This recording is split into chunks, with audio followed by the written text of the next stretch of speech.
bonsoir et bienvenue à cette toute nouvelle édition d'Appel sur le continent sur la télévision panafricaine. Anthony Blinken sur les traces de Sergei Lavrov, le secrétaire d'État américain, est arrivé hier dimanche à Johannesburg, en Afrique du Sud. Selon la presse occidentale, cette visite vise essentiellement à contrer l'influence de la Russie sur le continent. On en parle donc avec nos invités dans cette édition d'Appel sur le continent, bien sûr, alors qu'il y a quelques semaines également, on observait sur le continent la visite du président français Emmanuel Macron au Cameroun, au Bénin et en Guinée-Bissau. Analyse et décryptage dans cette édition avec nos invités, bien sûr, et avec vous tout au long de l'émission à travers les numéros que vous verrez juste au bas de votre petit écran à la maison. Avec nous pour analyser cette thématique unique cet après-midi, Gamal Abina, qu'on n'a plus besoin de présenter, Bianzin Angouti est également avec nous.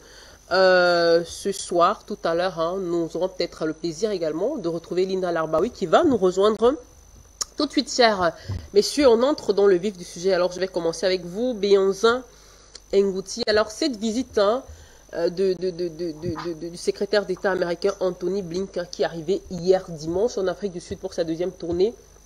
On sait que ce déplacement le mènera ensuite et jusque jeudi en République démocratique du Congo et au Rwanda. Alors, selon certains médias, cette visite vise essentiellement à contrecarrer l'influence russe sur le continent. Qu'est-ce que vous en pensez? Est-ce que vous partagez cet avis, Bianzin?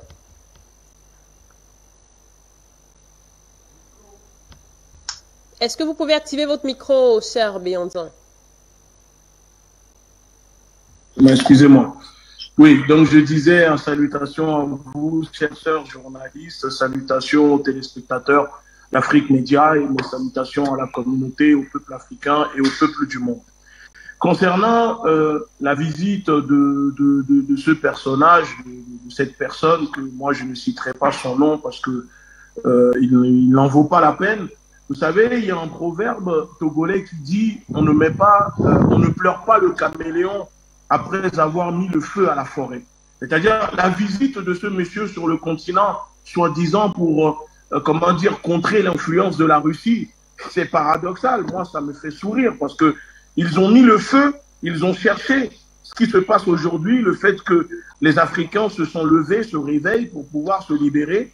Et quand maintenant il y a le feu, ils sont là à pleurer pour dire qu'il y a le feu dans la forêt et qu'on va essayer d'empêcher l'influence de la Russie.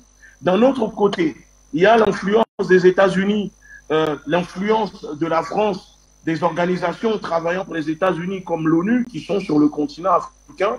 Mais eux, ils veulent empêcher l'influence de la Russie en partenaire, en allié du peuple africain qui est là pour aider les Africains à se libérer de l'impérialisme, du néocolonialisme. Et nous le répétons encore une fois, la Russie n'est pas sur le continent africain pour piller l'or, les diamants, ni le pétrole des Africains, parce que la Russie est un État, est une nation qui possède tout.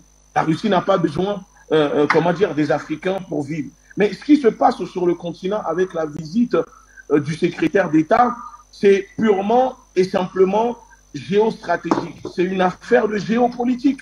Parce que l'avenir du monde se joue sur le continent africain, se joue en Afrique. Donc, ils ont besoin d'avoir le soutien de ces pays africains, notamment l'Afrique du Sud. Vous savez que l'Afrique du Sud est un poids lourd de l'économie africaine.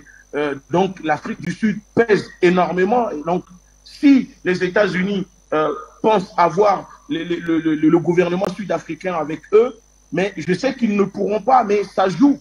Et s'ils se rendent aussi au Congo et au Rwanda, vous savez très bien que ces deux gouvernements satellites, le gouvernement rwandais qui n'hésite pas à tuer, à soutenir des groupes armés qui tuent les populations au Congo, et au Congo, le président Félix Tshisekedi qui est une marionnette des Américains, des Belges et des Français. Donc, en réalité, chacun essaye de pouvoir garder son gain, de garder son territoire. Mais aujourd'hui, les choses sont en train de changer. Ça change énormément et ça va tellement vite que ce soit les États-Unis, la France, la Grande-Bretagne, n'arrivent pas à suivre. Donc, ce qu'il faut faire, c'est dire que nous allons sur le continent pour essayer de contrer l'influence de la Russie. Comme si c'est la Russie qui pousse les Africains à se révolter contre le néocolonialisme, l'impérialisme, comme si c'est la Russie qui est les maux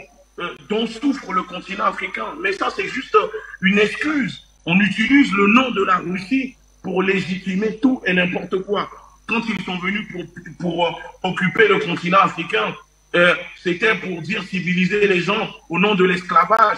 Ensuite, que les Africains n'avaient pas d'âme. Ils sont revenus pour la colonisation. Il y a le néocolonialisme. Ils sont revenus avec leur base militaire, leurs militaires pour dire qu'ils sont venus lutter contre le terrorisme. Mais en réalité, c'est pour occuper les terres africaines. Et maintenant, qu'est-ce qu'ils disent? Nous allons en Afrique pour lutter contre l'influence de la Russie. Mais nous le savons que si la Russie n'était pas là, ils utiliseront d'autres, excuses, d'autres moyens pour pouvoir venir toujours occuper ce continent. Parce qu'ils ont besoin de l'Afrique pour survivre. Sans le continent africain, ces gouvernements occidentaux ne pourront pas survivre. Par exemple, ils sont là à parler de transition écologique. Ben, ils le feront comment? Ben, ils ont besoin des matières, des richesses du continent africain pour le faire. Donc c'est pour ça que le continent africain est un enjeu stratégique en ce moment pour eux, et il faut aussi que les populations africaines puissent le comprendre.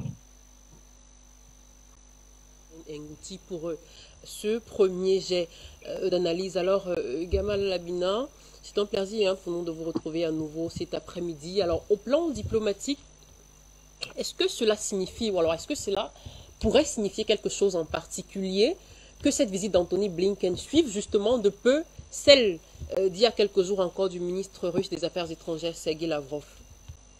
Oui, bonsoir, merci pour l'invitation. Bonsoir à tout le monde, le plateau, ainsi qu'à vous-même.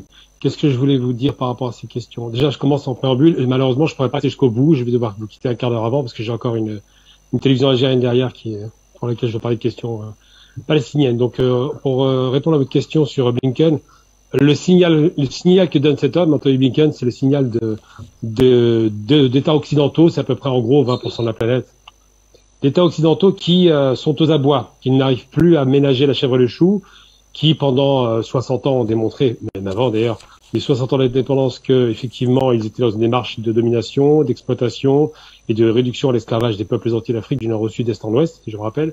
Et donc aujourd'hui, on se rend bien compte que cet axe nouveau qui se reconstitue, Russie, Chine, Iran et d'autres pays périphériques qui sont ou alliés ou influencés par ces deux blocs, rallient la cause de ce qu'on appelle les BRICS. Eh bien, ces États commencent à prendre le relais et le font pas depuis hier. Ça fait déjà très longtemps. La Chine est présente en Afrique depuis 20 ans de façon active, avec des investissements considérables. Il va de soi que la Russie a commencé à manifester sa présence en Afrique de façon assez importante. D'abord en Algérie, on le savait déjà historiquement, mais au-delà de l'Algérie, bien évidemment sur les luttes contre l'apartheid, sur les luttes pour le soutien de l'Angola, pour le front du refus contre le racisme sud-africain. Et puis surtout aujourd'hui, historiquement, les Russes sont du bon côté de l'histoire. Alors évidemment, une guerre est toujours une sale guerre, hein, ça, il n'y a pas de secret, mais en revanche, les raisons pour lesquelles ils la font, ce sont des raisons qui sont des luttes à la fois de souveraineté de l'État, mais surtout antiracistes. On a oublié qu'effectivement en face, on avait des néo-nazis. Donc pour revenir à votre question, Blinken n'est qu'un élément, une sorte de porte-parole assez ridicule au demeurant aujourd'hui, de la Maison-Blanche, qui ne sait plus comment faire pour séduire les Africains. La politique de la coloniale n'est plus possible, puisque aujourd'hui, il y a un bloc qui se reconstitue et qui va mettre un holà à cette politique. Je parle donc des Russes. Ils ne peuvent pas aller par un coup de force. La politique, évidemment, du chantage économique n'est plus possible, puisque l'Afrique, avec une croissance de 5% par an, a démontré qu'elle est en mesure de pouvoir, ce qui est quand même pas mal. Et surtout, la politique des alliances trahies, systématiques de la part de l'Occident. Ça fait tellement longtemps qu'ils ne tiennent pas leur parole que les Africains ont quand même un très mauvais souvenir. Alors évidemment, quand Blinken arrive, il espère rattraper l'opération Lavrov qui a été extrêmement réussie. Sauf que les dernières rencontres États-Unis-Afrique sur les questions économiques, ça remonte à Obama et ça n'a rien donné. Donc les États-Unis sont discrédités sur plusieurs fronts. Les États-Unis en plus commencent à créer des tensions avec la Chine et cherchent des alliés de circonstance comme l'Afrique.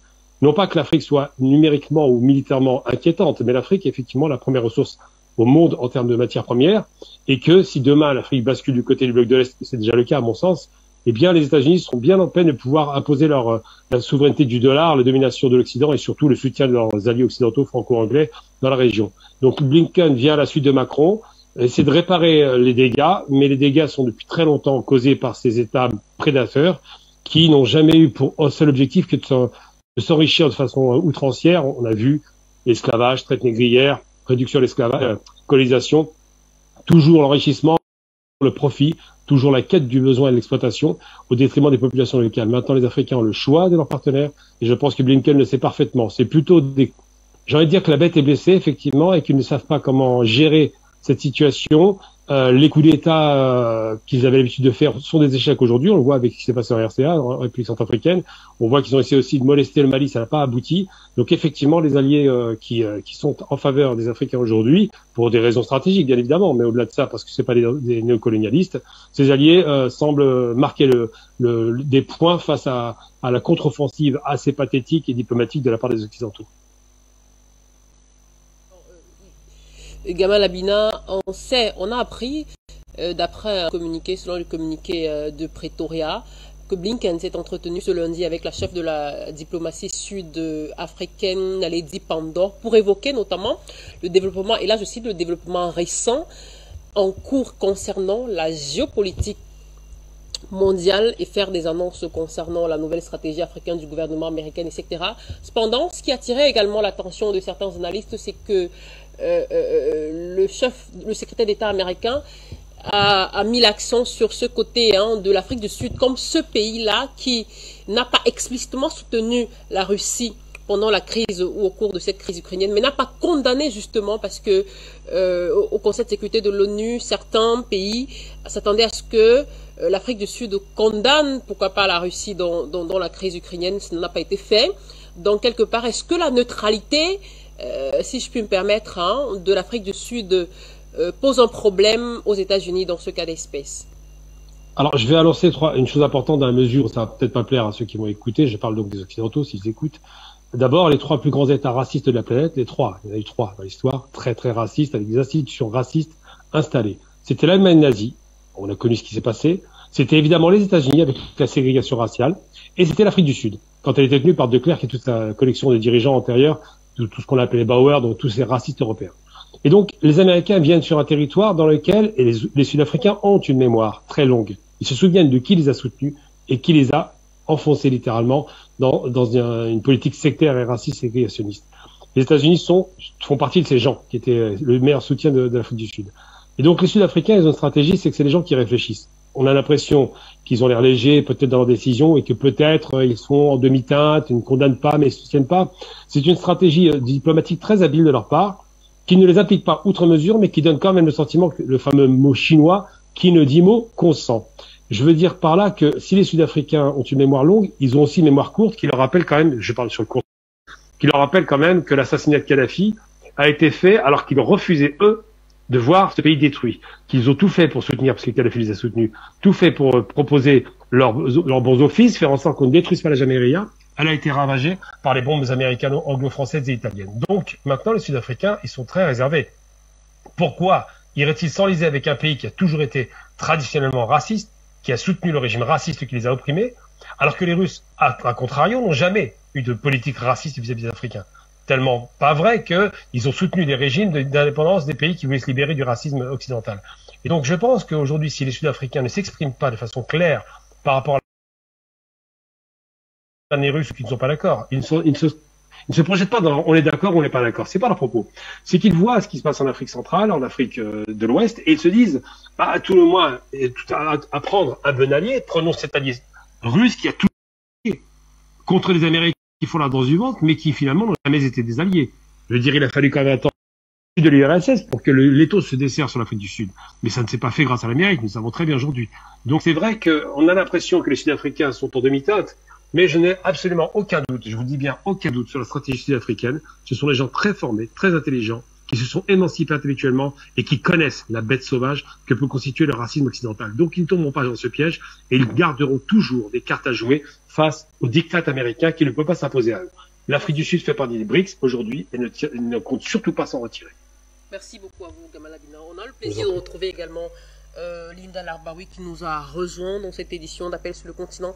Alors Linda Larbaoui, 2 semaines donc après cette tournée du Sergueï Lavrov, le chef de la diplomatie russe, le secrétaire d'État américain Anthony Blinken est donc arrivé hier dimanche. Et tout à l'heure, on a écouté Gamal Abina qui disait que voir cette visite aussi du secrétaire d'État américain présent donne tout simplement l'impression, le sentiment réel que les sont aux abois et qu'ils ne parviennent plus à ménager la chèvre le soir. Est-ce que vous partagez cet avis, Linda Larbaoui?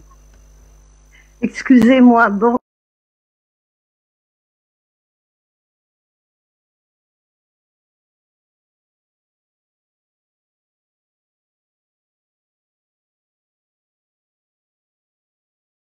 Entendu très mal. Ce n'est pas bien grave. Je reprends la question pour vous. On a donc cette visite d'Antony Blinken qui intervient 2 semaines après la tournée du ministre russe des Affaires étrangères, Sergueï Lavrov, le chef de la diplomatie russe. Et tout à l'heure, on a écouté Gamal Abina dans ses propos liminaires. Il disait que cette visite, quelque part, montre à suffisance que l'Europe ou alors les pays occidentaux sont désormais aux abois et qu'ils ne parviennent plus à ménager la chèvre et le chou. Est-ce que vous partagez cet avis? Je vais rappeler des choses. Quand les États-Unis se sont séparés du Royaume-Uni, c'est parce que le Royaume-Uni ne voulait pas que les États-Unis viennent commercer et s'impliquent dans le continent africain. Donc déjà, on remonte à très loin. Et les États-Unis ont refusé de payer les impôts et ils sont sortis de ce qui était le Royaume-Uni à l'époque après une guerre très dure. Donc ils ont pris leur indépendance des Anglais suite à une guerre et ils ont continué dans cette guerre. Je vais passer tous les détails pour arriver à Yalta. Yalta, il y avait 3 personnages. Il n'y avait pas 4 parce que la France n'était pas présente. Qu'est-ce qui s'est passé à Yalta? C'était un découpage de l'Afrique et du monde. Ça, il faut pas l'oublier. On a impliqué le Royaume-Uni. On est sur une carte géopolitique qui a été faite en grande partie par le Royaume-Uni. Les Français, eux, qui étaient impliqués avec le nazisme, étaient mis à l'écart. Vous allez comprendre pourquoi je vous dis ça. Ça a un rapport avec ce qui se passe aujourd'hui. Donc les Français ont été mis à l'écart. On ne savait pas trop si on allait les sanctionner comme les Allemands et comme les Italiens et les Japonais. Donc ça n'a pas été fait parce qu'il y a eu négociation. Et les Français l'avouent plus tard. Ils disent, on nous a demandé, ils n'ont pas dit qu'ils étaient impliqués dans le nazisme, mais on le sait qu'ils étaient en plein dedans. Mais ils ont dit, il y a eu redécoupage et on nous a demandé de nous passer de ce qui était le précaré français. Donc on parle du précaré français, on ne parle pas de ce qui est le Commonwealth aujourd'hui. Donc les Américains sont présents. Il faut savoir une chose, pourquoi les Américains ont monté une frégate et à l'époque ils ont fait des recherches et ils ont été très puissants. Ils ont continué à l'être au niveau des mers. C'est parce qu'il y a eu un certain Stephen Decatur qui a ramassé tous les chercheurs, tous les ingénieurs de l'époque en 1800 aux États-Unis pour créer ce qu'on a connu après, c'était les bateaux aérodynamiques. Donc le projet américain est très ancien. Pour arriver aujourd'hui à dominer le monde par les mers. Donc aujourd'hui, s'ils dominent le monde par les mers, ils sont pas aux abois. Ils veulent dégager les Français parce que le gâteau, il n'est plus pour les Français, pour les Allemands, pour les Italiens, et j'avais dit souvent avant cette opération spéciale, on va dire ça comme ça pour ne pas dire la guerre en Ukraine, j'avais dit il y a l'après-corona et les États-Unis vont sacrifier l'Europe. J'avais des données. J'ai ces données, elles sont toujours valables. Donc aujourd'hui, les Américains qui ne se montraient pas, parce que dans les pays africains, chaque pays, il a sa limonade, il a sa dacatine, il y a toutes ces marques, c'est des marques américaines. Le pétrole et le gaz qui dominent en Afrique, c'est les Américains, ce ne sont pas les Français. C'est ça la réalité. Les Américains ont tenu une politique ou une géopolitique en Afrique très discrète. Aujourd'hui que la France est indésirable, les pays veulent s'affranchir de ce qui est domination française parce que on n'avance pas et parce que ça risque de partir en cacahuète en Afrique. Ça risque vraiment d'exploser. Donc les Américains se montrent. Ils étaient cachés, ils se montrent. Mais Si on pense que les Américains étaient absents alors qu'ils travaillent depuis 1783, depuis Thomas Jefferson, quand il a signé un traité avec la régence d'Alger pour rentrer en Afrique, celui qui croit que les Américains, après la Deuxième Guerre, eh ben, ils n'ont pas profité ou ils se sont pas impliqués dans le continent africain, eh ben, il faut qu'ils remontent un peu à l'histoire. Les Américains sont là, ils étaient cachés. Le jour où les Russes sont revenus, mais ils se sont montrés, parce que les Russes non plus, ils n'ont pas quitté le continent. Le jour où les Russes se sont montrés, les Américains se montrent aussi. Et c'est une règle que je répète souvent. Si on veut faire intervenir les Américains, on ramène les Russes. Si on veut faire intervenir les Russes, on ramène les Américains. C'est la règle en géopolitique. Ce sont les deux forces qui dominent le monde. Il y a une force économique après, il y a une force qui est militaire et économique après. Alors les Américains ont toujours été là. Depuis la Première Guerre mondiale, ils se sont impliqués, ils ont avancé, ils ont fait la guerre au Royaume-Uni pour regagner toute l'hégémonie. Ils contrôlent les mers, le canal de Suez, c'est les Américains. Ils ont fait, c'était une guerre secrète. Encore une fois, il y a les archives anglais qui sont ouvertes pour celui qui veut se documenter. Comment ils ont récupéré le canal de Suez. Les Américains, ils sont au Maroc, donc ils dominent l'entrée et la sortie de la Méditerranée. Donc le côté sud de la Méditerranée, ils le dominent en partie. Et actuellement, ils sont aussi en Libye, discrètement, mais ils y sont. Et c'est un peu les Américains qui empêchent une guerre civile de revenir, parce qu'ils ont besoin de calmer un peu le jeu pour profiter comme ils ont fait en Irak. Mais les Américains ne sont pas aux abois, loin de là. Leur feuille de route, elle fonctionne très très bien pour le moment. D'accord, merci beaucoup à vous, Linda Larbaye, pour cette analyse. Alors, je reviens vers vous, Benza Nangouti. Je rappelle que vous êtes le président fondateur de la Ligue de défense noire africaine. Et donc, Linda Larbaye parle à l'instant de l'Afrique, de la Libye, justement, et j'aimerais vous poser une question en rapport avec la Libye. On sait d'une certaine façon que l'Afrique du Sud n'avait pas du tout digéré l'intervention militaire de l'OTAN en Libye en 2011. D'ailleurs, elle s'était fait tordre le bras pour l'approuver alors qu'elle siégeait dans le Conseil de sécurité de l'ONU avant de critiquer cette guerre et d'accuser donc les Occidentaux d'avoir abusé de ce mandat pour faire tomber, pour assassiner même, si je puis me permettre, le colonel Muammar Kadhafi.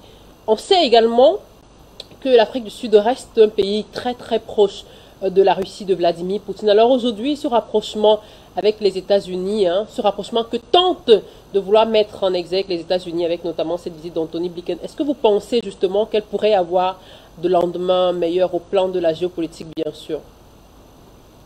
Non, je ne pense pas du tout, parce que vous savez, il y a de cela 3 jours maintenant, je discutais au téléphone avec le frère Julius Malema, après la mobilisation qui s'est déroulée, parce qu'on était en train de discuter avant la visite du secrétaire général des États-Unis. Et moi, quand j'étais en Afrique du Sud, il faut comprendre une chose, c'est que l'Afrique du Sud, le camarade panéliste l'a très bien rappelé, les Sud-Africains ont une mémoire, une longue mémoire. Et surtout les Sud-Africains, contrairement au reste du continent africain, des populations qui semblent peut-être oublier les douleurs du passé et leurs souffrances, les Sud-Africains, eux, pas du tout. Donc, ce pays, je peux vous dire que c'est un pays qui n'a pas fini de soigner ses blessures, ses plaies.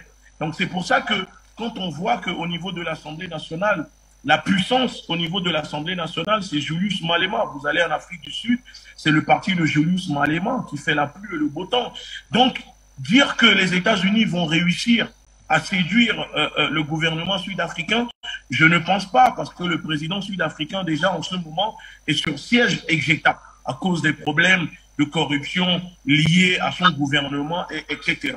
Donc, il ne va pas essayer de prendre le risque, parce qu'il sait qu'en embuscade, il y a l'opposition, il y a des personnes comme le IFF de Julius Malema qui sont en embuscade. Donc, vaut mieux pour lui de rester avec l'allié de toujours, qui est la Russie, et de ne pas s'aventurer ou essayer de faire la politique du ventre avec les États-Unis, sinon il va le payer cash. Parce que je vous dis qu'en Afrique du Sud, ce soit le gouvernement français, que ce soit les Américains qui tentent de pénétrer les parts de marché sud-africains, mais c'est très difficile là-bas vraiment de réussir. Ce n'est pas comme dans les pays francophones où les portes sont ouvertes pour eux.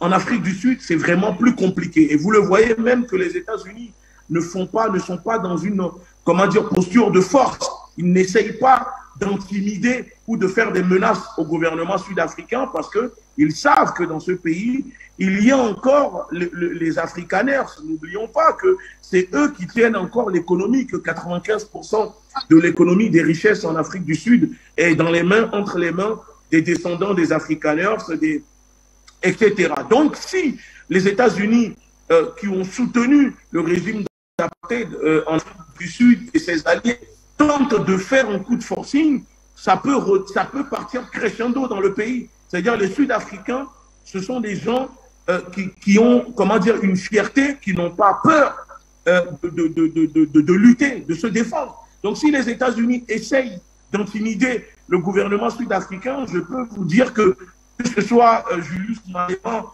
et les autres ne vont pas hésiter à lancer des actions qui risquent d'enflammer et de faire peur vraiment aux alliés qui sont les Afrikaners de ce pays. Donc c'est pour ça qu'ils essayent de faire la diplomatie, d'utiliser la diplomatie, de vouloir parler avec le gouvernement. Et donc le camarade me disait, écoute, eux ils sont en embuscade, ils attendent juste un faux pas du président sud-africain et les choses vont barder dans le pays. Parce que je répète encore une fois que les Sud-Africains n'ont pas oublié le passé, n'ont pas oublié que les États-Unis ont toujours soutenu le régime d'apartheid et que même jusqu'à maintenant, les États-Unis continuent de soutenir ces Afrikaners-là dans le pays. Donc, quand on prend ces paramètres que je viens de vous citer, et en plus, quand on rajoute la tentative d'épuration ethnique qu'ils ont voulu faire en Afrique du Sud, comme l'épuration ethnique à la française en 1918-1922 en Alsace, qui n'a pas fonctionné malheureusement en Afrique du Sud. Vous prenez tout ça et vous prenez la conscience, la mémoire des Sud-Africains, je peux vous garantir que non, le secrétaire d'État, ce voyage, c'est juste dans la forme pour montrer que voilà, on est parti en Afrique du Sud, il sera reçu parce que oui, c'est la diplomatie, c'est tout à fait normal, mais ils ne pourront pas faire plus que ce qui se passe en ce moment en Afrique du Sud parce que le pays est vraiment verrouillé. Je peux vous garantir que les alliés des Sud-Africains, du gouvernement sud-africain, c'est la Russie. Mais si vous allez en Afrique du Sud, les Russes ne sont pas partout, etc. C'est les Sud-Africains qui sont vraiment maîtres de leur politique et qui essayent de construire leur pays. Et vous l'avez aussi rappelé qu'ils n'ont pas digéré l'assassinat de Kadhafi en Libye, l'intervention des États-Unis pour détruire la Libye et s'emparer des richesses de la Libye, parce qu'après la mort de Kadhafi, il faut le rappeler que les États-Unis ont fait main basse sur plus de 30 milliards d'avoirs de l'État libyen, la livraison du pétrole que la Libye a livré aux États-Unis, les États-Unis n'ont pas payé et l'argent de la Libye a disparu et que maintenant la Libye est endettée jusqu'en 2060 auprès des institutions dirigées par les usuriers comme le FMI, la Banque mondiale, qui sont des organisations, nous le savons, financées, dirigées par la Grande-Bretagne et les États-Unis. Donc quand on prend tout ça, les Sud-Africains, le gouvernement sud-africain est dans une prudence et ne pense pas que le secrétaire d'État peut réussir à faire quelque chose. Contrairement au Rwanda, nous savons que c'est un gouvernement satellite des Américains, la RDC, là on ne peut pas dire que non, non, c'est comme s'ils rendaient visite, ils se rendent dans les camps de concentration appartenant aux Américains, qui est le Rwanda et la RDC Congo, mais l'Afrique du Sud c'est autre chose, parce que je vous dis, il y a même les Français qui sont en embuscade, mais si vous prenez sur l'échelle du continent africain, jusqu'à présent, les États-Unis ont confié l'Afrique à la France, vu que les États-Unis contrôlaient l'Amérique latine. Mais il s'avère que les Français n'arrivent plus à gérer le continent africain, n'arrivent plus à régler les problématiques et ce soulèvement qui se passe un peu partout, que ce soit contre l'ONU, les casques bleus, la présence des troupes étrangères, etc., la percée des alliances de la Russie avec les autres pays. Donc là, les États-Unis se sont dit quoi? Bon, maintenant ça suffit, nous allons ressortir de notre tanière, parce qu'avant, les États-Unis menaient une politique très discrète, comme l'a rappelé la sœur Linda. L'objectif, c'était de ne pas se faire voir, de laisser les Français devant. Mais puisque les Français n'arrivent plus à faire les gendarmes du continent africain, puisque la politique française est en apoplexie sur le continent, alors les États-Unis maintenant essayent de régler les choses, de reprendre la place des Français et de mettre la France de côté, parce que l'Europe est une colonie américaine. La France n'est plus la France n'existe plus d'ailleurs. La France est devenue une zone commerciale, touristique et une colonie soumise aux États-Unis. Donc quand on prend tout ça, on comprend que oui, les États-Unis en ce moment sont vraiment menacés directement, parce que l'avenir du monde se joue en Afrique. L'Afrique est un continent de tous les enjeux et il vaut mieux pour eux d'essayer du bricolage. Et moi, je dirais que les États-Unis sont en agonie totalement. Ils ne sont pas aux abois. Moi, je dirais même qu'ils sont en agonie. Donc, c'est pour ça là que nous voyons en ce moment cette technique de manipulation, de séduction, danse du ventre, diplomatie qu'ils sont en train de dérouler. Les analyses, alors je reviens vers vous, Gamal Abina. On sait que cette visite d'Anthony Blinken, cette tournée, est en réalité la deuxième en Afrique depuis sa prise de fonction. L'année dernière, il s'était rendu notamment au Kenya, au Nigeria et puis au Sénégal. Alors justement, je reviens vers vous pour vous poser cette question d'ailleurs, que la réalisation affichait pour nous au bas de l'écran. Cette visite justement, contrairement à celle de l'année dernière, est-ce qu'il y aurait dans celle-ci justement qui intervient à la suite de Macron, à la suite de Lavrov, une bataille justement de ces puissances-là, ou alors c'est de pure succession de calendrier selon vous? Non, il n'y a pas de hasard, parce que la visite de Macron n'était pas prévue. En général, ce genre de visite officielle est planifiée de longue date. Ça se fait pas du jour au lendemain. C'est organisé, il y a un protocole. Là, on voit vraiment qu'il y a un vent de panique qui s'est emparé des États occidentaux. Ouais. D'ailleurs, très particulièrement, c'est la France et les États-Unis qui sont en avant sur ce dossier, parce que il y a beaucoup moins de panique du côté de l'Italie, par exemple, ou de l'Allemagne, qui sont un peu sur la réserve. Mais les Français, effectivement, parce que c'est leur précaré français qui commence à être mis à mal sur la Centrafrique et surtout sur le Mali aujourd'hui. Mali, Burkina Faso qui commence un petit peu à prendre la tangente. Et donc, effectivement, on a le sentiment que après que le petit soldat Macron soit passé, eh bien, le grand Blinken, que j'appellerais blind, en anglais ça veut dire aveugle, ne veut pas se rendre compte de l'échec de Macron et continue à s'imaginer que, en allant par voir un pays comme l'Afrique du Sud, qui est un pays anglophone, il espère peut-être créer un lien artificiel qui serait organique par rapport à une tradition qui était liée à peut-être une certaine influence des États-Unis et de l'idée de la liberté. Mais ça, c'est une vaste plaisanterie. Les États-Unis ont raté le coche à l'époque de Obama. Alors Obama, que j'appelle Obama, j'aime bien moquer du personnage parce qu'on a vu la politique catastrophique qu'il a menée durant son mandat. Il a été beaucoup plus meurtrier d'ailleurs que ne l'était Bush, qui est quand même un record. Obama, lorsqu'il est arrivé avec son petit visage de type sympathique qui se prétendait africain, a réussi à séduire les Africains au démarrage. Et on s'est un peu tous fait avoir en espérant qu'à la suite d'un Bush, ça irait beaucoup mieux. Finalement, 8 ans après, c'était catastrophique. Son mandat n'a rien apporté de bon. Et les États-Unis sont en recul sur le continent. Alors l'image de l'Amérique libératrice est difficilement compatible avec une Amérique ségrégationniste, c'était encore récent, ou une Amérique qui assassine régulièrement un noir par semaine, à coups de balle par sa police. C'est-à-dire qu'il y a une structuration de la société américaine qui est extrêmement violente. J'en veux pour preuve 2 grandes figures noires américaines, et quelles figures, je veux dire, ont été assassinées dans les années 60, Martin Luther King, Malcolm X, coup sur coup. Pourquoi? Parce que les États-Unis ont une tradition de violence qui s'est fondée sur la création de leur État violent. Le second amendement autorise à avoir les armes, donc l'Amérique pense que l'arme est l'armée et que la force fait droit. Et il se trouve qu'en Afrique, la force a fait droit pendant longtemps parce qu'ils ont beaucoup fait des guerres par État interposé. Ils ont créé des tensions, on le voit bien récemment encore avec l'histoire de la Libye où ils créent des guerres civiles artificielles, ou le Soudan, qui sont en train de vivre dans les guerres, où ils ont voulu encore détruire l'Éthiopie. Bref, à chaque fois, les États-Unis, dans l'intervention, le but, c'est de vendre des armes. Et de l'autre côté, vous avez des Russes qui cherchent à se prépositionner géopolitiquement pour apporter une autre alternative à cette Pax Americana, comme on l'a appelé pendant 30 ans. Alors maintenant, évidemment, les cartes sont rebattues, le monde commence à changer, et très très vite d'ailleurs, c'est très impressionnant la vitesse à laquelle change le monde, et on se rend compte que même des États qui étaient plus ou moins peureux, hein, qui n'osaient pas se prononcer, finissent par dire que finalement les Russes c'est pas si mal que ça. J'en veux pour preuve, par exemple, on prend les trucs les plus extraordinaires. Les Turcs ont acheté du matériel militaire russe. Alors on se demande pourquoi les Turcs, qui sont les membres de l'OTAN, prennent le risque de se froisser avec les États-Unis pour ne pas être livrés dans leurs avions de combat et acheter du matériel militaire russe. Parce que les Russes ont déjà fait la guerre aux Turcs, ils se connaissent très bien. Et qu'aujourd'hui, ils voient bien que le monde change et que les Russes sont en train d'emporter la mise. Donc Blinken, quand il va en Afrique, il va sur un terrain miné, un terrain dans lequel les chances de réussite sont quasiment inexistantes, mais il joue la carte d'une sorte de connivence pour dire que l'Amérique, la grande puissance économique, sera derrière vous. L'échec consommé des États-Unis, c'est qu'ils n'ont pas anticipé, c'est ça qui est grave, que la Chine se rallierait avec la Russie, et donc que le grand soldat russe puissant militairement serait l'allié de la grande puissance économique chinoise qui se déploie en Afrique à une vitesse extraordinaire.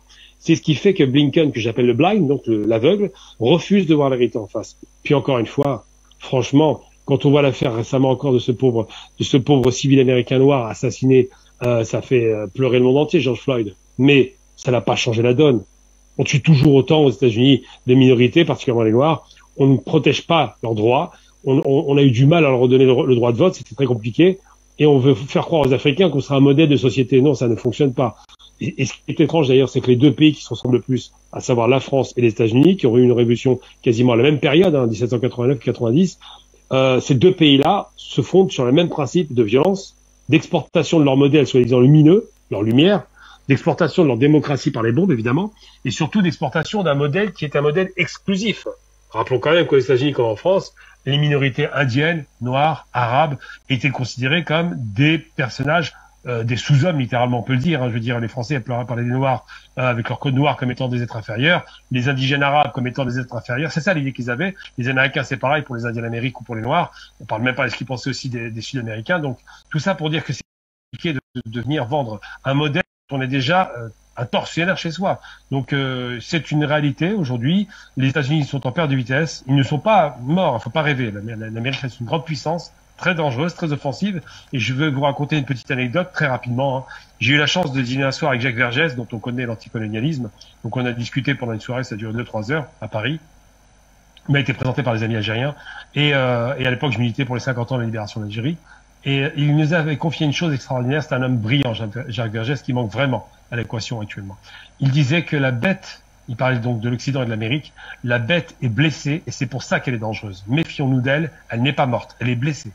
Donc aujourd'hui, Blinken, quand il va en Afrique, quand il va avoir des États qu'il croit être plus ou moins favorables, il fait un pari risqué qui sera perdant d'avance, mais il espère encore une fois retourner la table en sa faveur. Ce ne sera pas le cas, fort heureusement. J'en veux pour preuve des Sud-Africains qui sont très mesurés dans leurs propos, mais ils ne seront jamais pro-américains. Ça, je peux vous parier tout mon jeu de cartes si vous le voulez. Voilà, donc tout simplement, c'est dire qu'effectivement, c'est le champ du cynisme pour les Américains. D'accord. Merci beaucoup à vous, Gamal Abdina, pour cette autre analyse. Je rappelle que le standard est d'ores et déjà ouvert. Vous pouvez nous rejoindre en direct, mesdames, messieurs, pour participer avec nous à cette édition d'appel sur le continent. Vous nous appelez et vous donnez votre avis sur cette thématique unique cet après-midi. Avant, je me retourne vers vous, Linda Larbaoui. Alors, Linda Larbaoui, Anthony Blinken est arrivé à Johannesburg, en Afrique du Sud, hier. On connaît des relations anciennes et même qui existent toujours entre l'Afrique du Sud notamment et la Russie, par exemple. Mais qu'en est-il justement de la République démocratique du Congo et du Rwanda? Parce qu'on sait que jusqu'à jeudi également, il va poursuivre sa visite, sa tournée africaine en RDC et au Rwanda. Selon vous, quelles sont les relations justement qu'entretiennent non seulement ces deux pays avec les États-Unis, mais également avec la Russie? Le Rwanda, c'est particulier. Le Rwanda, c'est Israël qui est très impliqué. Donc, il y a le lobby israélien qui est l'AIPAC aux États-Unis qui est impliqué au Rwanda. Le Congo, il y a une influence et qui est passée plus par le Congo belge. Parce que quand les Belges sont partis, c'est les Français qui les ont remplacés. Mais en réalité, ce n'était qu'une façade. C'est les Américains qui sont rentrés. Je vous ai parlé tout à l'heure de Yalta.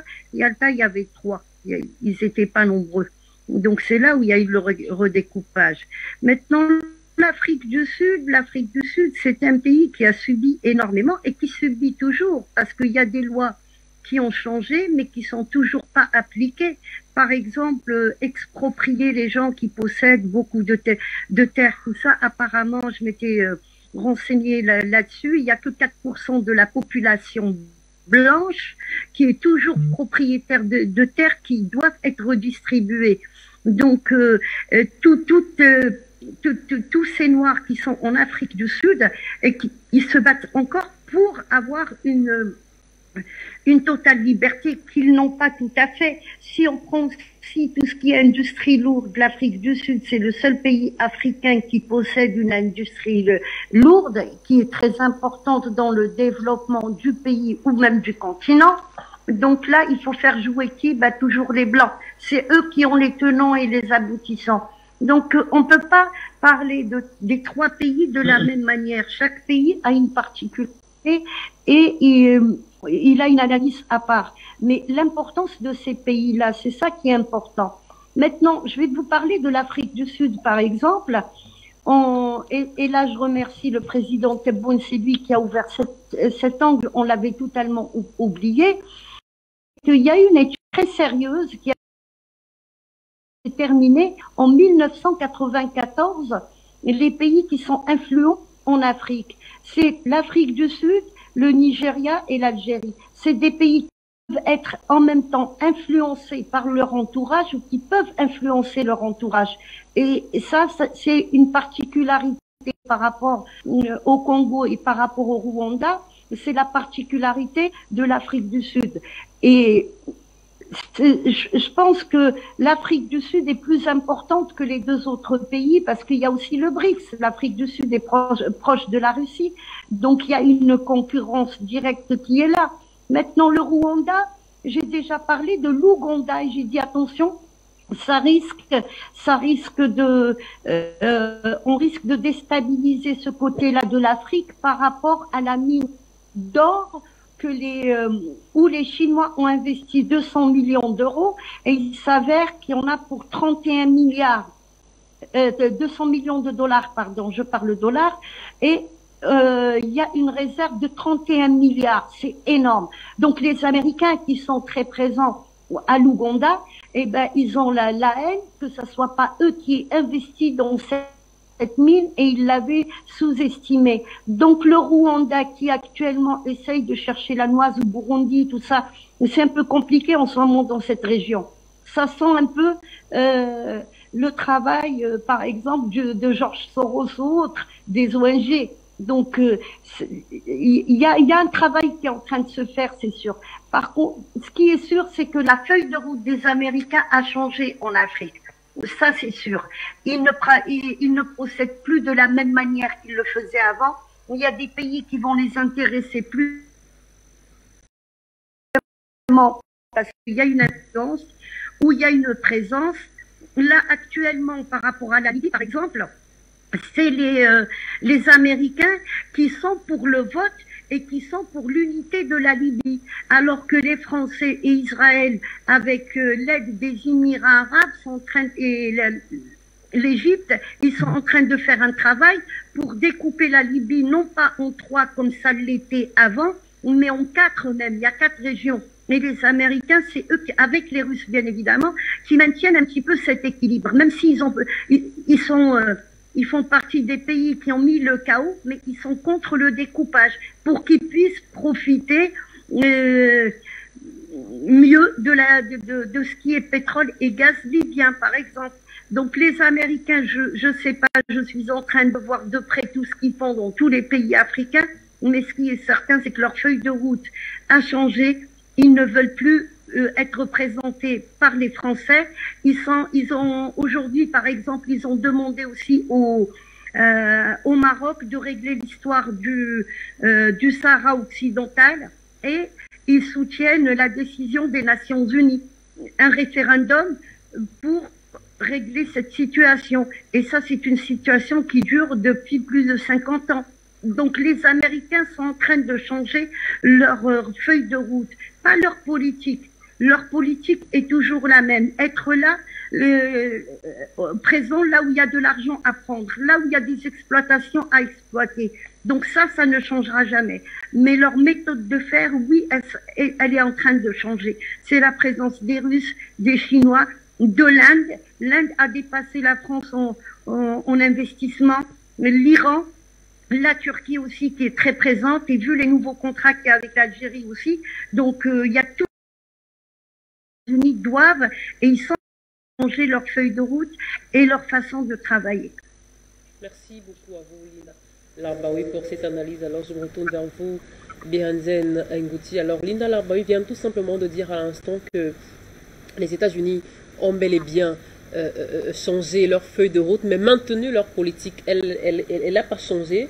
Et justement, on se rend bien compte avec ce qui se passe. Alors, est-ce que vous confirmez justement l'idée selon laquelle, à l'heure actuelle, à l'heure qu'il est, avec le rapprochement de certains ou de nombreux pays africains avec la Russie de Vladimir Poutine, est-ce que le continent africain est tout simplement revenu ou redevenu une sorte de convoitise, d'objet de convoitise comme autrefois? Oui, la politique américaine, effectivement, comme vient de rappeler la sœur Linda, n'a pas changé.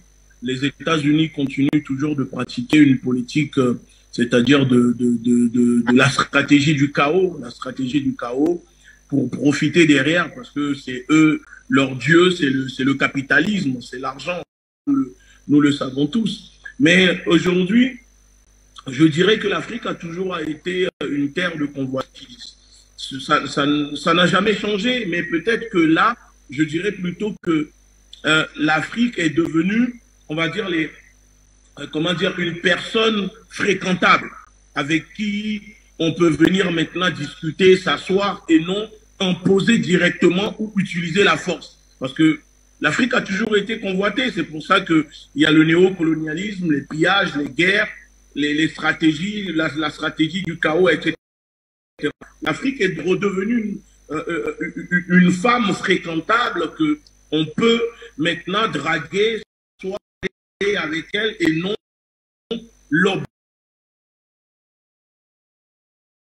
l'obliger ou la forcer dans des Américains. Et aussi, il faut aussi jouer les Français. La France aussi a changé, essaye de changer sa politique poussiéreuse en investissant, en payant des influenceurs, etc., pour changer leur image. Donc, c'est aussi aux Africains de se rendre compte et de contrer ces propagandes, cette manipulation, parce que ce n'est pas parce que on change, comment dire, la lumière, que ça veut dire que ce qui se passe derrière, ce n'est pas la même chose, c'est toujours la même chose. Les États-Unis ne sont pas des alliés des Africains. Les États-Unis, eux, sont là que pour leur propre intérêt. Et les États-Unis n'ont pas de parole. Aujourd'hui, ils peuvent être alliés avec toi et demain se retourner contre toi. Donc, beaucoup de pays ont compris cela. Beaucoup de pays ont vu que la politique occidentale n'est pas, la parole de l'Occident n'est pas une parole sûre. L'Occident n'a pas de principes et des valeurs.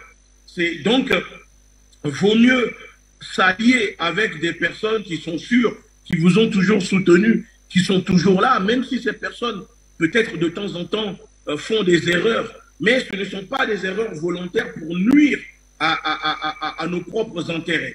Donc, si on me dit aujourd'hui de choisir de faire alliance avec la politique américaine, française ou russe, vous le savez que le choix, la question est vite répondue. Je préfère faire une alliance avec la politique de Russie que faire une alliance avec la politique américaine ou française. Je suis au Venezuela et je peux vous dire que, par exemple, si vous prenez le Venezuela qui est allié de la Russie, nous le savons, en même temps allié de l'Iran et de tous ces pays qui se regroupent contre la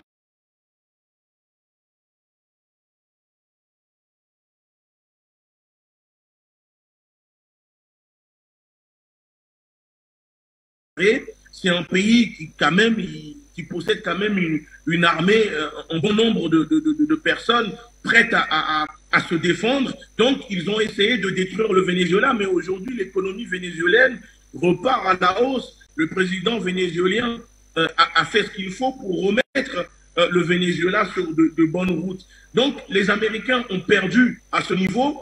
Il y a eu l'investiture qui s'est déroulée hier. D'ailleurs, je devais me rendre en Colombie avec l'ambassadeur équato-guinéen, mais je n'ai pas pu parce que je ne pouvais pas voyager.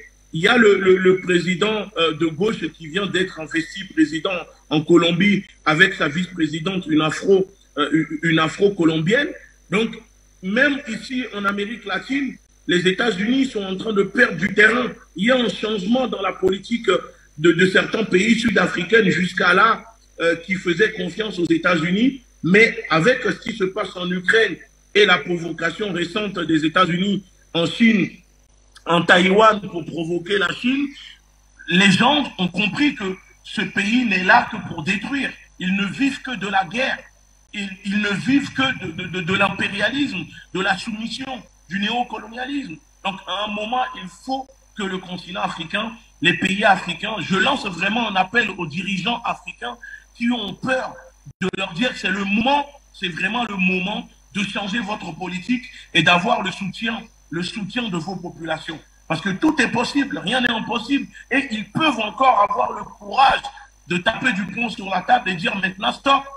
On ne veut plus se soumettre, on ne veut plus brader les nous allons être maîtres de notre destin. Et je dirais même que je suis un peu surpris de ne pas voir le secrétaire général des États-Unis se rendre en Guinée. Parce que moi, je le dis, le monsieur le colonel Doumbia, c'est une marionnette des États-Unis. Et je suis même étonné que ce monsieur ne se rend pas en Guinée. Peut-être plus tard, vous verrez par vous-même que les États-Unis se rendront en Guinée. Parce que il se passe des choses en Guinée et ce n'est pas clair. C'est comme pour le Burkina. Mais pour le Burkina, nous savons que c'est la France. Mais pour la Guinée, selon nos informations, nous savons que ce monsieur roule pour les États-Unis. Je ne dirais pas les Français, mais pour les États-Unis. Donc, qui dit rouler pour les États-Unis, c'est comme rouler pour la France, rouler pour l'ONU et rouler pour ces organisations qui sont là pour maintenir l'Afrique dans un asservissement, pour maintenir l'Afrique en retard et ne pas permettre aux Africains de se libérer.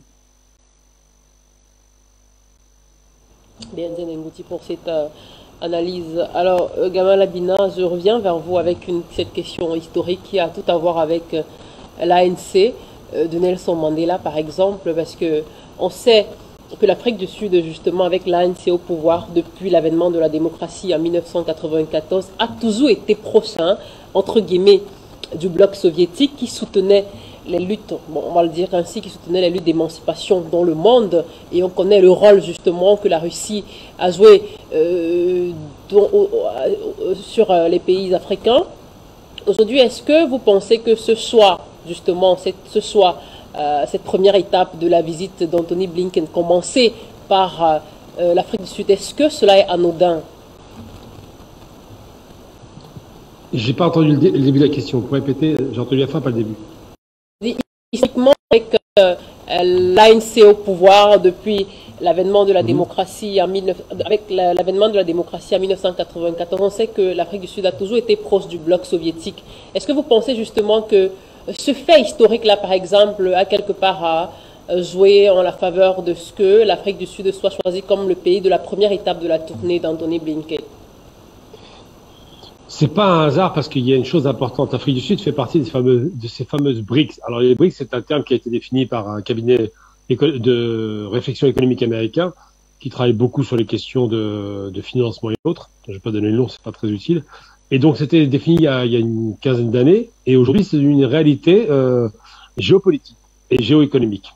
Donc l'Afrique du Sud faisant partie de ces 5 membres qui ont fondé cette organisation supranationale, qui sont en plus, et c'est pas rien, sur les 5 continents quasiment, que ce soit le Brésil, l'Afrique du Sud pour l'Afrique, l'Inde, la Chine. Je veux dire, c'est quand même assez extraordinaire, sans parler de la Russie évidemment, de voir qu'on a 5 grandes puissances majeures de ces 5 continents émergents qui représentent à L5 25% de la population mondiale, mais pas seulement, 40% avec 25% des richesses créées. Donc c'est quand même une énorme force. Et les Américains ne s'y sont pas trompés puisqu'ils vont en Afrique du Sud, et c'est bien que Linda les rappelait tout à l'heure, effectivement, ils vont en Afrique du Sud dans un pays qui est industriel. Alors ce pays s'est industrialisé parce que, à une époque, avec l'hypocrisie ambiante qui régnait, certains pays ont fait semblant de les boycotter, d'autres l'ont vraiment fait. Il y a des pays qui ont réellement boycotté l'Afrique du Sud pour faire plier ce régime raciste. Et ce qui s'est passé, c'est que les Sud-Africains, comme tous les pays qu'on boycotte, comme boycott ou qu'on isole, comme l'Iran d'ailleurs, demeurant, finissent par faire leur propre production industrielle. Et aujourd'hui, c'est devenu une véritable locomotive industrielle. C'est un pays qui a un peu plus de presque 40 millions d'habitants maintenant. C'est un pays qui est très important parce que c'est la pointe de l'Afrique. Donc sur un plan géostratégique, c'est très important par rapport au transfert de fret de marchandises. Surtout, c'est un pays qui est, effectivement, vous l'avez rappelé, très proche, je parle de l'ANC, traditionnellement d'Union soviétique pour les raisons simples, c'est qu'ils ont cherché un allié. Alors, très rapidement, je vais faire un rappel historique rapide, c'est que la plupart des pays, parce que tout à l'heure, il y a Béhanzin qui avait rappelé effectivement la longue tradition de l'Amérique du Sud, particulièrement actuellement le Venezuela, qui a rappelé effectivement que ces pays sont une sorte de front du refus, un axe qui s'est constitué contre les Américains et qui a cherché une alliance avec l'Amérique du Sud, c'est un petit peu le rêve de la révolution bolivarienne, mais qui a cherché effectivement un allié solide. Et ils l'ont trouvé chez les anciens soviétiques. Donc aujourd'hui, fort heureusement, les Russes sont là pour empêcher l'invasion de Cuba ou l'invasion du Venezuela. C'est une véritable alliance très solide qui est ancrée. Mais ces pays n'étaient pas nécessairement communistes au démarrage. Au début, c'est des pays qui se sont trouvés jetés dans les bras du communisme par le mépris américain. On voit bien que Fidel Castro, lorsqu'il arrive au pouvoir, il va d'abord faire une visite aux États-Unis pour demander un soutien. Et il est rejeté immédiatement après. Il va rejoindre les Russes. Donc, c'est dire que aujourd'hui, si les États-Unis vont en Afrique du Sud, c'est parce qu'il y a d'abord ce poids prépondérant de la puissance économique sud-africaine qui est indiscutable, là-dessus on ne peut pas discuter, avec le Nigeria, c'est les deux plus grandes puissances, c'est l'Algérie en troisième position. Mais surtout parce qu'il essaie de créer un lien artificiel qui n'existe pas, je le rappelle, c'est quand même difficile de vendre le modèle américain quand on voit ce que ça a été pour les Noirs en Amérique et le soutien à l'apartheid. Donc il essaie de faire en sorte de créer un coin entre les Russes, les BRICS, les Chinois, les Brésiliens et les Indiens. Et ça ne marche pas. Et il le voit bien que ça ne marche pas. J'ai envie de dire que l'échec en Ukraine est consommé, que la provocation qui a été faite récemment à Taïwan par rapport à Pelosi qui est arrivé pour provoquer les Chinois est consommée, et que ça a réaffirmé une alliance stratégique entre tous ces pays. Ça ne veut pas dire qu'ils s'aiment tous. Je veux dire, les Indiens, par exemple, étaient plutôt pro-américains, mais là aujourd'hui, ils sont en train de revoir leur copie. Et donc, je parle même pas des Brésiliens qui sont tenus par un type d'extrême droite, et pour eux, il y a l'intelligence.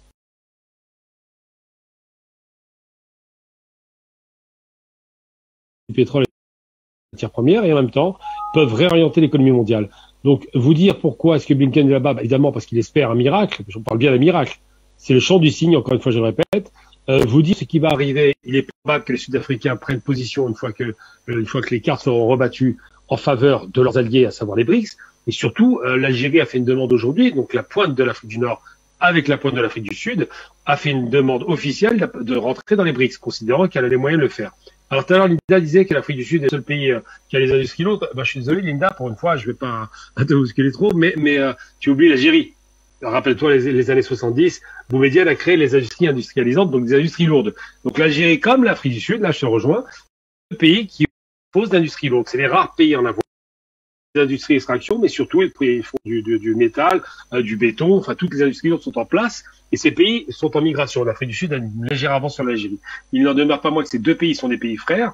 Rappelons-nous que Nelson Mandela allait prendre des cours de résistance militaire et en Algérie, ça a été oublié un temps, mais c'est bien là-bas. Et puis surtout, quand Nelson Mandela sort d'Afrique du Sud, une fois qu'il est libéré de ce cauchemardesque 27 ans en prison, eh bien, il va rendre visite à des pays qui sont ses alliés. Il va rendre visite, évidemment, au Nicaragua, qui était détesté par les États-Unis. Il va rendre visite, évidemment, à l'Algérie, ce qui était normal, à la Libye, encore plus normal, à l'Iran. Et ça a rendu fou de colère les Américains, parce ils nous ont dit qu'ils rendaient visite à des pays terroristes. Il leur a répondu simplement, j'ai rendu au seul pays qui m'ont soutenu. J'ai rendu visite à des pays qui soutenaient la liberté, le droit de mon peuple à pouvoir s'exprimer. Et ces pays, il se trouve qu'ils ne sont pas occidentaux, évidemment. Ce sont des pays du Sud qui connaissent, malheureusement, le colonialisme, la barbarie coloniale et la barbarie de l'esclavage.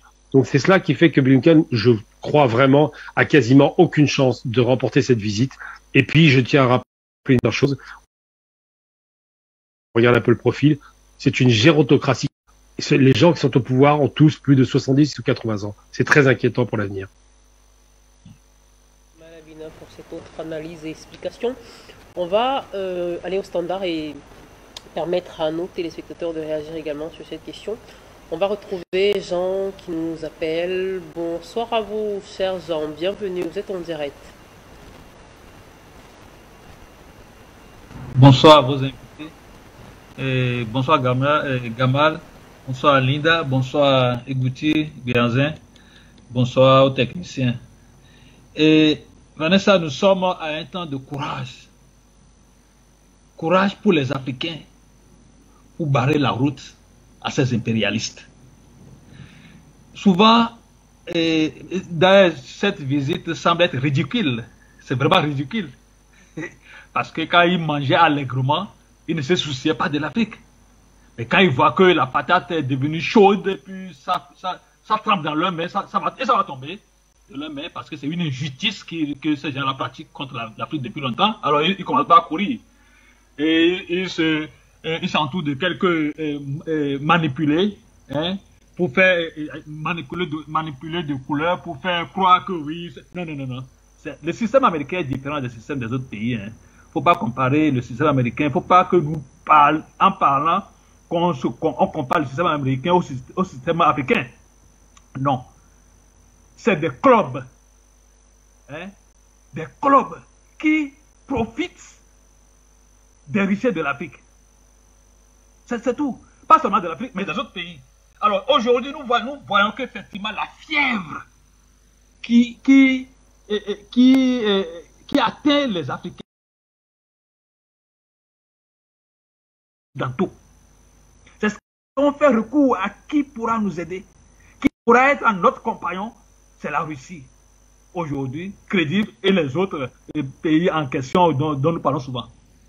Parce que tous ces pays-là sont sous l'oppression de la domination de l'Occident. À la tête de l'OTAN, les Américains croient tout cela. Quand on dit Américain, vous connaissez, vous savez déjà ce que disons, c'est le groupe là. Alors, aujourd'hui, quand ils se présentent en Afrique, c'est ridicule. C'est vraiment ridicule. Ça n'a pas de sens. Ça n'a pas... Alors, il faut le courage des Africains pour dire non. Nous ne voulons plus vous suivre. Nous ne voulons plus vous suivre parce qu'il n'y a rien derrière vous. Il n'y a rien qu'on peut espérer de vous. Rien de bon. Si ce n'est que des tueries, des coups d'État. On tue les Africains. Regardez le Congo démocratique. Les compagnies, officiellement, c'est 25 ou bien 30, mais inofficiellement, ils ont plus de 300 Américaines qui pillent le sol congolais et tuent les Congolais tout le temps. Ils n'ont pas pitié. C'est des gens qui boivent le sang. Aujourd'hui, ils se présentent comme des anges pour faire quoi? Pour dire qu'on veut avoir une coopération. Il n'y a aucune coopération réelle. C'est avec ce groupe-là qui se disent américains. C'est une injustice terroriste. Ce n'est pas sérieux. Alors, rien à espérer de là. C'est ridicule même. C'est ridicule. Du courage aux Africains. Et le courage de dire non à ces gens de coopération incestueuse. Que Dieu bénisse, nous sommes en guerre contre l'Occident. Bye. Merci à vous, Jean. Merci beaucoup pour cette intervention. On va faire rapidement un dernier tour de table avec nos invités, faire une dernière prise de parole avant de mettre la clé sous le passant. Alors, Linda Larbaoui, je reviens vers vous.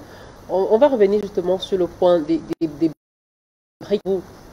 Linda Larbaoui, on se souvient qu'en juin dernier, le président russe Vladimir Poutine avait d'une certaine façon appelé les BRICS à coopérer, entre guillemets, face aux actions égoïstes des pays occidentaux, sur fond, bien sûr, de sanctions contre Moscou, dans la crise ukrainienne. Alors aujourd'hui, est-ce qu'on peut se permettre de dire, par exemple, sans risque de se tromper, tout à l'heure vous disiez qu'on ne peut pas faire l'analyse des relations entre les États-Unis et la République démocratique du Congo, ou encore les États-Unis et le Rwanda, de la même façon qu'on la ferait avec l'Afrique du Sud. Alors, est-ce que les tentatives, justement, de Washington de se rapprocher de l'Afrique du Sud, par exemple, hein, qui est un pays qui fait partie intégrante des BRICS, peut être sans appel, ou alors vaine, si je puis me permettre. Linda Larbaoui.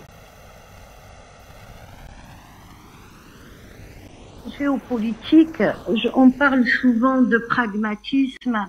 Il y a quelques panafricanistes et moi là sur Afrique Média, et un jour, tiens, Béhanzin, notre frère Béhanzin, avait parlé d'Édouard Bernays, qui est le père de la propagande. Donc, il y a beaucoup de sujets comme ça qu'on pourrait aborder pour éclaircir un petit peu ce qui se passe. Il faut s'éloigner de la propagande et il faut prendre le concret avec pragmatisme. On peut travailler avec les États-Unis. Tout est dans la négociation et tout est dans ce qu'ils peuvent nous apporter et ce qu'ils recherchent et ce que nous recherchons nous aussi.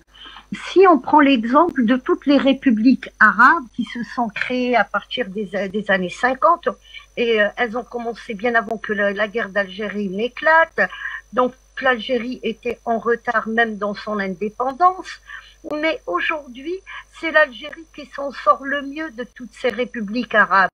La Tunisie, depuis 10 ans, elle vit une insécurité totale. La Libye, l'Irak, pareil, la guerre au Yémen. Donc,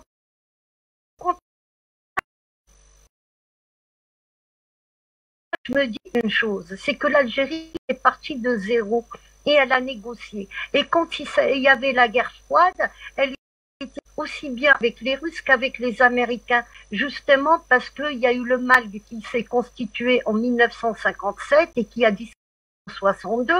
Ce n'est pas pour qu'il s'évapore, mais les gens qui ont fait partie du MALG, qui avaient fait quelques formations se préparant éventuellement s'il y a une indépendance, ils ont constitué ce qu'on nous appelons un État profond. Et on est parti de ça. Donc ils ont travaillé avec tout le monde. Il y avait aussi bien l'Allemagne de l'Est que l'Allemagne de l'Ouest. Il y avait la France parce qu'on était obligé, c'était un pays quand même francophone et la France avait encore des liens. Mais on a travaillé et nous avons avancé. Au point où aujourd'hui, oui, il y a une industrie lourde en Algérie, mais pas aussi lourde qu'on aurait souhaité. Mais aujourd'hui, par exemple, il y a une collaboration entre l'armée algérienne, l'armée camerounaise.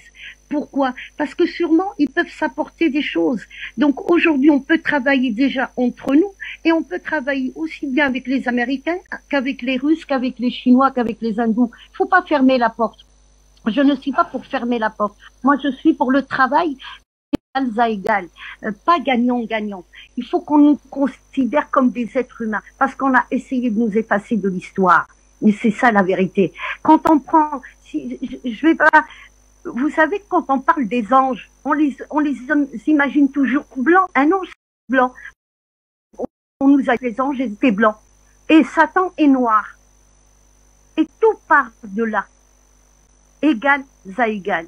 Et à partir de ce moment-là, tous les pays peuvent travailler aussi bien avec les États-Unis qu'avec la Russie. Il ne faut pas fermer la porte à personne, mais il faut qu'ils nous considèrent comme des êtres humains et il faut qu'on arrête de considérer l'Afrique comme une vache à lait qu'on vient pomper et personne ne dit rien. Parce que nous sommes là aujourd'hui et nous sommes tous solidaires entre nous. C'est les peuples qui vont libérer l'Afrique. Ce n'est pas les gouverneurs. Ce sont les peuples qui vont libérer cette Afrique. Et il y a une prise de conscience.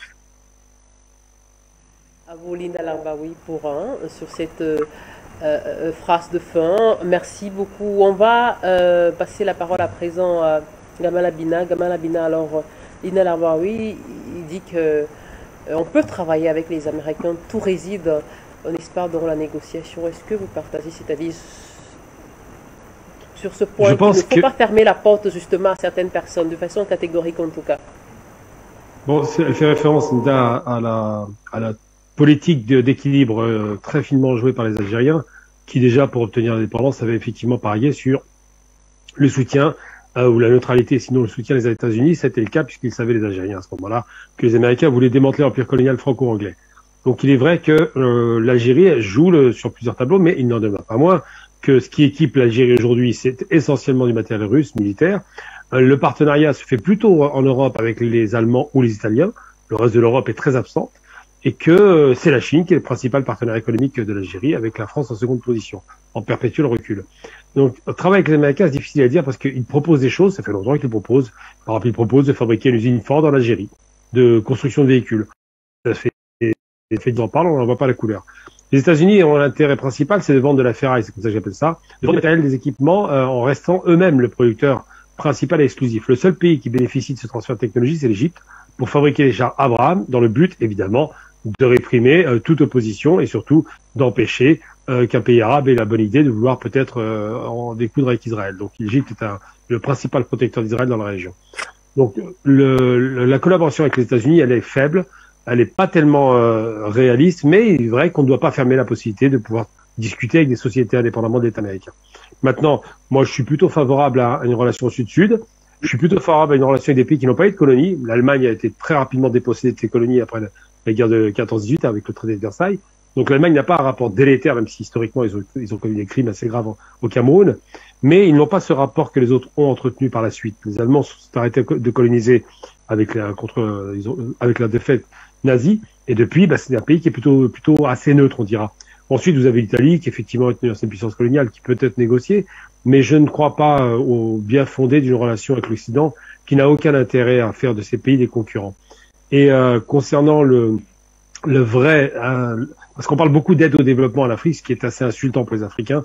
L'Afrique n'a pas besoin d'aide au développement. L'Afrique a besoin de transfert de compétences et de technologies pour produire elle-même ses richesses. C'est ça qui se pose aujourd'hui. C'est pas de l'aide. L'aide, on n'en a pas besoin. Si on n'est pas capable de fabriquer nos propres tracteurs, par exemple, je vois pas l'intérêt de l'aide. Si c'est pour donner des graines Monsanto, c'est pas de l'aide. Ça, c'est une mauvaise blague.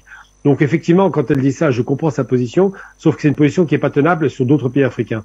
Je vois difficilement l'Afrique du Sud collaborer avec les États-Unis, sachant le passé délétère. Je vois difficilement la Libye, qui vient d'être détruite par les États-Unis, demander l'aide aux Américains alors qu'ils lui ont volé quand même. Alors les chiffres de M. Béranzin tout à l'heure n'étaient pas tout à fait exacts. Il a parlé de 30 milliards, c'est plus proche de 200 milliards malheureusement. Tout le système financier libyen était très très bien structuré avec un fonds de milliards de dollars. Et c'est des sommes d'investissement direct dans les entreprises, dans les industries, dans la bourse. Il y a beaucoup d'investissements dans la bourse en Europe et aux États-Unis. Et tout ça, ça a été volé à la Libye. Donc c'est vrai que cette prédation n'encourage pas les Libyens à retourner avec les Américains, loin s'en faut. Donc je pense qu'effectivement, si on doit se positionner par rapport à ça, c'est des relations d'égal à égal, d'homme à homme, non pas de maître à esclave comme ils ont l'intention de le faire, et surtout avec des pays qui ont l'honnêteté de vouloir transférer. Alors aujourd'hui, le seul pays qui fasse de vrais transferts technologiques dans un seul pays en Afrique, je rappelle un seul pays, c'est l'Éthiopie qui bénéficie du transfert technologique de la Chine. C'est le seul pays. Moi, je mets au défi les autres pays partenaires de devenir de vrais partenaires et de faire de vrais transferts de compétences et technologies en Afrique. Parce que là, les intelligences sont là en Afrique, c'est pas le problème. Sauf qu'on empêche les moyens d'investissement, on empêche les industries de s'installer. Il y a une volonté prédatrice qui est là. Il faut sortir du tout extraction minière et passer à autre chose. Maintenant, pour ma conclusion, je dirais simplement que je pense que l'avenir est un peu plus rayonnant qu'il n'a été pendant 60 ans. J'ai beaucoup d'espoir sur la refonte des relations internationales et j'espère effectivement que ces relations seront assainies par de vrais investissements, de vrais partenariats croisés. Pourquoi l'Afrique n'investirait-elle pas non plus en Russie ou en Chine, après tout? Mais tout cela pour dire qu'il faut tout faire pour obtenir ce genre de solution. Je suis désolé de vous laisser maintenant parce que j'ai encore une émission dans 10 minutes. Mais je vous remercie pour l'invitation encore une fois, pour ces débats assez enrichissants, et puis j'espère qu'on se retrouvera très prochainement.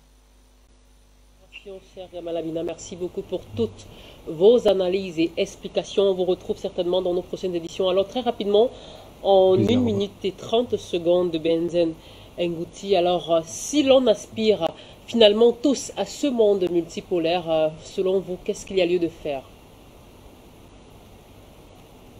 Pour faire, c'est tracer notre propre route. Se libérer déjà, parce qu'on ne peut pas parler en Afrique d'un monde multipolaire ou de géopolitique, de géostratégique, si les populations africaines, les pays africains ne sont pas libres.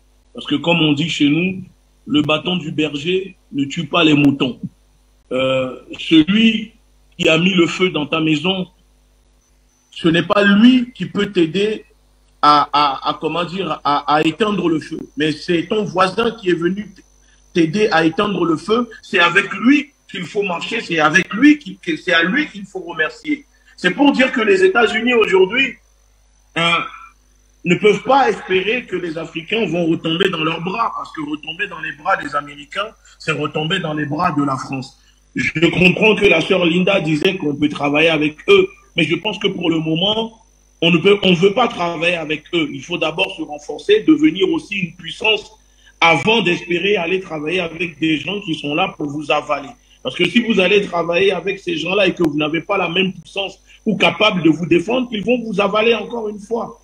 Donc, aux Africains aussi de prendre leur destin en main, parce que c'est bien beau qu'on accuse les autres de dire les autres ceci, cela, mais nous, peuple africain, nous, peuple noir, nous, les peuples opprimés à travers le monde, il faut aussi qu'on soit capable de dire maintenant, on veut aussi se libérer, on veut aussi faire en sorte que l'histoire ne se répète pas. Et donc, c'est pour cela que les populations africaines doivent prendre conscience. Il faut aussi qu'ils s'arment idéologiquement, analyser et comprendre les enjeux stratégiques qui se déroulent sur le continent africain, parce que c'est pas normal de voir des populations vivre sur des terres aussi riches et qu'ils ne se sentent pas concernés, malheureusement, par tout ce qui se passe.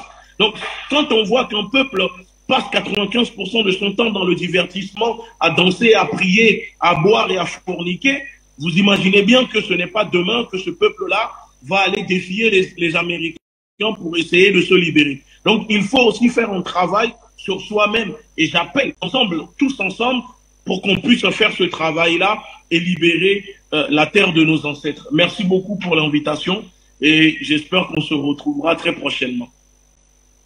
C'est nous qui vous remercions, cher BNT Ngouti. Merci beaucoup à vous. Également, Linda Larbaoui, Gamalabina, merci à vous. Chers intervenants, merci pour toutes vos analyses et explications dans le cadre de cette édition d'Appel sur le continent. Mesdames, Messieurs, je vous remercie de nous avoir suivis de bout en bout. Merci pour votre bien aimable attention. Merci surtout à l'équipe technique de cet après-midi. Restez en compagnie de nos programmes qui se poursuivent et à très bientôt. Au revoir.